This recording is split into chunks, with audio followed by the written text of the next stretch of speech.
Next up, we have Dale Earnhardt Jr. He drives the number 88 National Guard Chevrolet for Hendrick Motorsports. Dale's off to a very good start as well, third in points. And Dale, talk about the start that you've had and then coming to Bristol, what that means for you this weekend. Yeah, we got a good start to the year. Wish we'd have run a little bit better last week. Felt like we had a little bit better car than seventh, but just never got an opportunity to really prove it. But feel pretty good. You know, the cars have been driving really good. The guys did a lot of great work over the offseason, and Steve and Chad and everybody in the shop just really got a good hold on the car out of the gate, and we just want to, we're still learning a lot, and there's still a lot of things to uncover as far as what makes this car really run well. So we're hoping we can stay ahead of the curve. And I like Bristol. I always enjoyed coming here as a kid, watching races here. This is one of the best tickets in the series. Exciting racetrack. A lot of fun for the drivers. You're always in the middle of something every lap. So it keeps you on your toes, and it's pretty tough racetrack. So I enjoy the challenge and look forward to hopefully having a good weekend. Take questions now for Dale. If you have one, raise your hand. We'll get to you. Start here with Alan and then go to Nate. Alan Cavana, NASCAR.com. Dale, you started the season with 3 top 10s, yet you still find yourself third in points. I'm just wondering, in your career, have you seen the competition level change, and compare now to what it was, I guess, when your rookie year?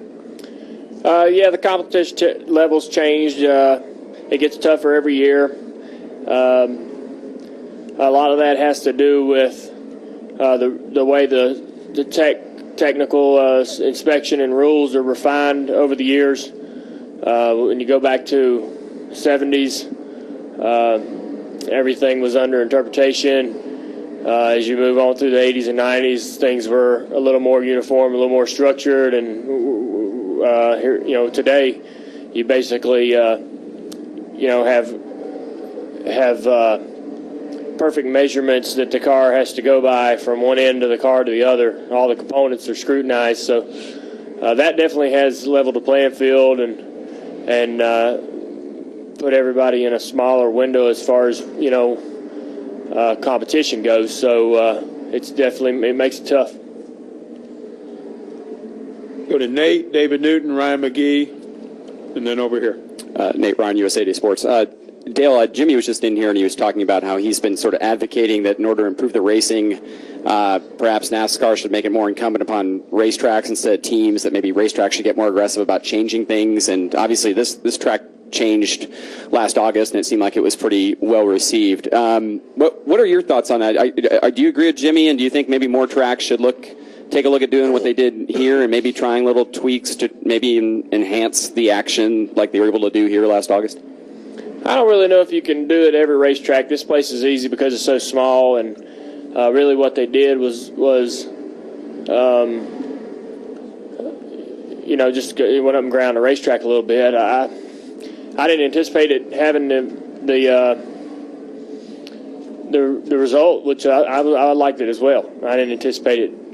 Nobody really knew what was going to happen. They were trying to eliminate the top groove, ended up making it even stronger, and so it didn't really have the intended result, but it was a good result nonetheless. Everybody seemed to enjoy the race. I did. But it's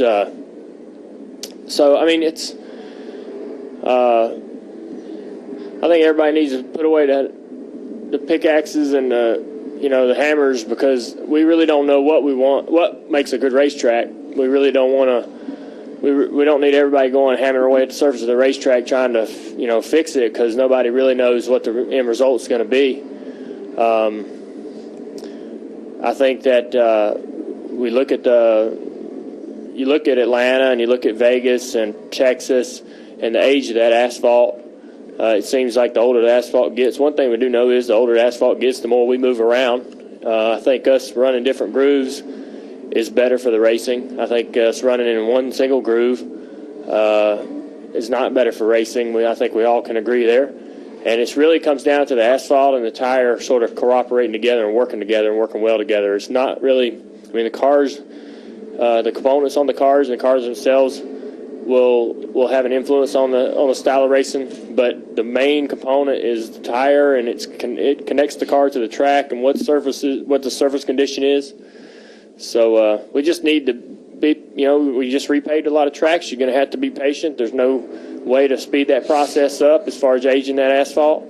But once it does age, I think the durability of the asphalt that we have now is a whole lot better than what we did 20 years ago.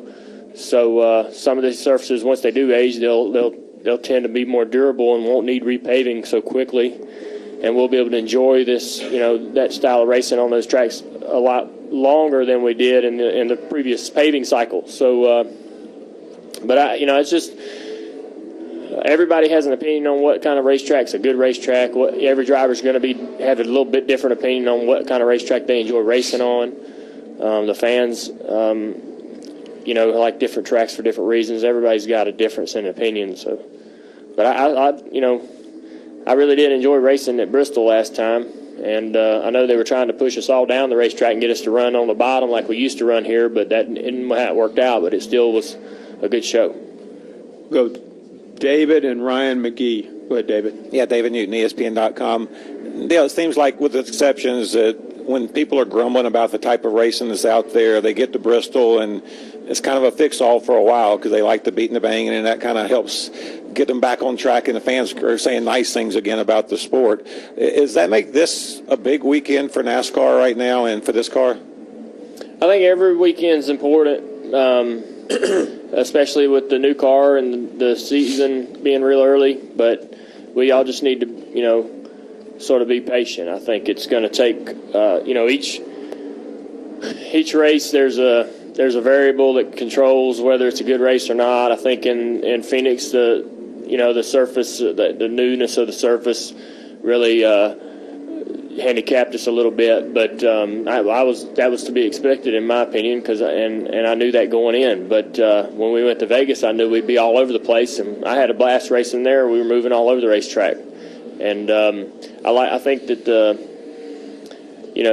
best racing is still yet to come. This is probably going to be a solid weekend. I think that I'm not really worried or concerned that we won't have a good race or have an exciting weekend. Bristol always provides something, some kind of spark, whether it's the last lap and what happens there or just the overall race itself. But I think the rule changes that they made to sort of clean up what we were doing to the back of the cars and the rear end houses is really going to make the racing here a lot more interesting. But I'm expecting it to be a good weekend, so I'm expecting it to be the same old Bristol. Ryan McGee, you done? I'm sorry. Yeah, he was just asking a follow-up. But Follow-up question. Well, I think I don't really know. We haven't ran into each other with these cars yet on the short track, so I don't really know what to expect. But the bump and run, you were going to use that whether you had what kind of bump, no matter what kind of bumper you had on there. If you want to win at Bristol, it didn't matter what kind of bumper was on there. You're going to try to get the guy out of the way. Let's go to Ryan over to the right. We'll go Ryan McGee and then to Claire. Am I good now? Yes, sir. All right. You've gotten off to some great starts in your career. To start a year, you've gotten off to some bad starts. But this year, you're off to a good one. Not as good, you said not as good as you wanted. But because of the way last year ended and missing those races, how important was it to you to get off to a good start, even more than usual? Yeah. Well, I think I felt pretty confident in all season because I was able to run a couple races at the end of the year, so I really wasn't worried about the stuff from last year. Was kind of I'd put that to bed because I was able to come back. Just me personally, I was able to come back and get in the car and drive, and I felt good. So I felt like I could close that chapter and not have any concerns. I just really put a focus on the first 10 races because it's important to the chase. I think if you get behind, you'll be in that battle at Richmond and all that stuff is a big distraction. So last year we were able to get a good 10-race start to the season and not have to worry about the points deal. We were comfortable in the summer, and we could worry about our car and think about other things and not be stressed out about our point situation. No matter how good a race team you are, if you get behind, it's a battle all the way to Richmond, and we don't want to be in that situation. So we're just we're just real fortunate that we've been able to put a couple good races together. We've already got a good cushion on some guys that we feel like we'll be racing to get a chase spot with, and hopefully we can keep that going next couple weekends. Let's go to Claire and then to Steve. Go ahead, Claire. Claire Belang, Sirius XM NASCAR Radio. You've had an average finish, I think, of 11.8 here. A, do you think that the bump and run will be back here because of the new car or not? And B, what do you have to learn here? What is it that you really are working on to try to be even better at this racetrack? Yeah, I think the bump and run really never left. It's just whether you can reach the guy on the last lap and be able to get an opportunity to get to his bumper. And it depends on the mentality and personality of the two drivers involved in that situation.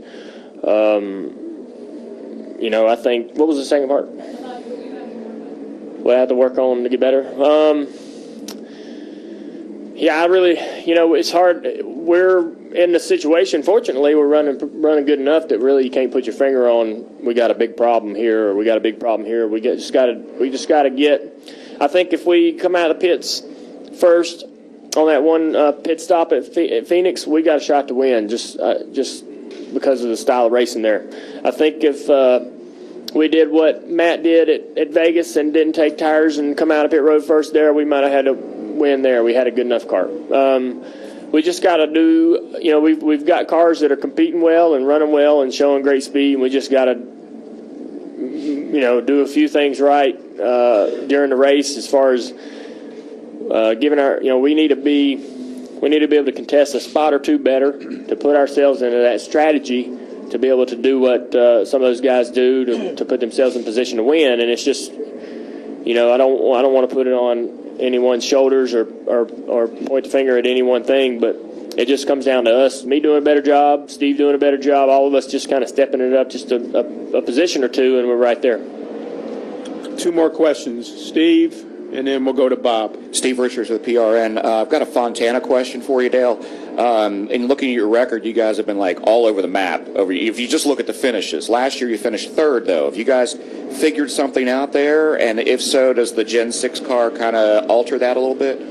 Well, I think I seem to like this car. Feel better and happier about driving this car than the COT. So I'm looking forward to all the races every week. And I like that racetrack. It's really one of the tracks that has good old asphalt, and we use all the racetrack up. You can run the bottom, you can run on the apron, you can run the top. Very fun racetrack to drive, and so I got a good attitude about it. I think Steve is going to give me a good car. We run good last year because Steve gave me a good car. So I think if we go in there with in the ballpark and somewhat competitive off the trailer, we'll have a good weekend. I do enjoy racing there. Look forward to it. Final question over to the left, Dale. Bob Pocker, Sporting News. Your last 5 races here, no top 10s. The last 9 races, no top 5s. Do you feel like you're struggling here, or has that just been circumstances of races, and maybe what can you do about it? Yeah, I feel like I was accustomed to coming here and running in the top 10 on a regular basis, and we fell off about 5 positions. We're sort of sitting right outside the top 10, running 11th, 15th, and things like that. We had a little trouble speeding on pit road last time that cost us the top 10. I think last year, or maybe that's happened a couple times here. I can't really remember, but we run all right here, but we're still sort of have yet to really find that magic that you look for when you're trying to get around the corner here. So we had a pretty good car the last trip, better than most. So I feel like we're a bit on an upswing, and as a team, I think we've gotten better. So yeah, but I'd agree with that. I think we've struggled a little bit over the last 10 races as far as what I'm accustomed to running here, but not badly. Just 5 or 6 spots difference as far as how competitive we are on average. Dale, thank you very much, and good luck this weekend.